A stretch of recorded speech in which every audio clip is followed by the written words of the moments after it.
Ba't tayo tumitigil? Ano nangyari? Buksan mo ang iyong mata.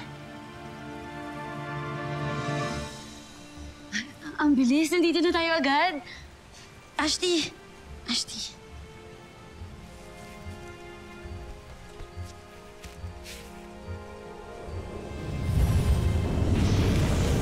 Ashley!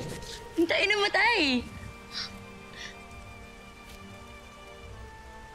Huwag ka muna magsaya, Lyra. Wala pa tayo sa Encantadia. Magsisimula pa lamang ang ating paglalakbay patungo sa daang mapanganib. Ayun.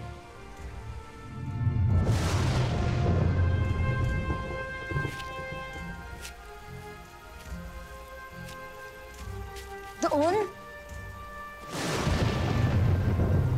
Ay, ang dilim mo. Grabe yung ulap ang dilim. Kaya ihanda niyo ang inyong mga sarili. Dahil sa ilang sandali lamang tayo tutungo sa lugar kung nasa ng maitim na ulan.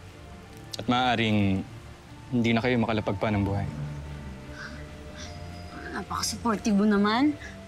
Ashley, pwede wag muna tayo umalis. Na-stress ako dun sa paglipad natin kanina.